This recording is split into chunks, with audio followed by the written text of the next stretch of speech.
Hey guys, we are back. It is 2024 and I am so excited to get back into the swing of things with our regular Sunday nights. I hope that first off, you each have had an incredible holiday season. I hope that you were able to be with family or friends or people that you really love so that you could spend that time celebrating the birth of our Lord all together so that you could celebrate the new year together and just have some great time with each other. I love hanging out with each of you, and I hope for the best for each of you. Since we're getting back into it, we are just going to jump right into the swing of things, just like all of our students have been, because right now for our students, life is nuts. It is probably the middle of testing season, or they are taking finals, or this is just kind of a part of the year where it is a grind. And so we want to address that idea head on. We're going to go through two different series. They're same idea, just branded a little differently. And for our high schoolers, it's called Everything Everywhere. And for our middle schoolers, it's called It's Just a Lot. And the idea that we're going to dive into over the next 3 weeks is, how do you handle life when it feels like it's too much? When it's just a lot, or when everything starts to fall apart everywhere. And this week, we're getting into the idea of that we're all carrying some heavy load. And Jesus, in the Sermon on the Mount, he said, stop worrying.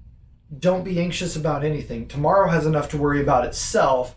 And that sounds great, but it's also really frustrating.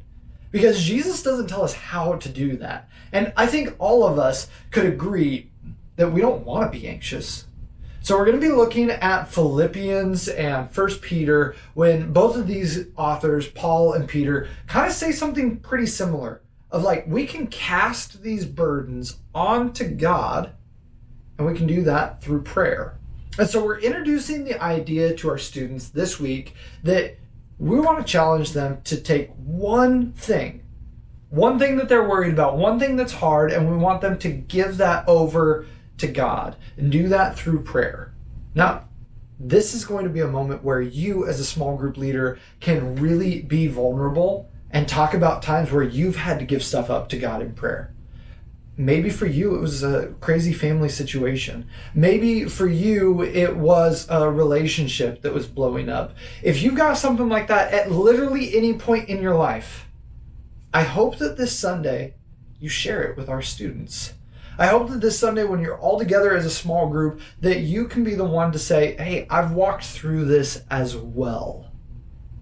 And this is how I did it. This is how I gave this over to God. And if you never have, then be open and honest with that as well. But this week, as we're getting closer and closer to Sunday, I want you to be thinking about this one idea. How have you given something over to God in prayer? What was that like in your life? And the biggest thing with all of this is we want in this moment with your small group for you to say this in a way that is relatable and understandable on the basis of we all go through the same stuff. And the biggest thing with this, and I know you're already going to do this incredibly because you're amazing volunteers, is students are going to open up about hard things that they are going through, things that they're stressed about. And this isn't a time to belittle them or put them down because, oh, you're just a teenager. These finals, they don't actually matter in a few years. Why are you worried so much? Oh, you're worried about this boyfriend or this girlfriend. You're probably not going to end up together long term, so don't sweat it. These things might, to us, now with a little bit of distance and retrospect, feel small. But remember what it was like when you were a teenager. These things felt big. And they weighed us down a lot. So that's everything that's going on this Sunday night. We've got a pretty chill schedule this semester as we move forward in the next few months. We've got a few regular nights, and then we are off a couple of nights because of the Super Bowl and spring break. And the things to be looking forward to is all the way out in March is when we're going to be doing our next big invite night. So guys, thank you for everything that you do.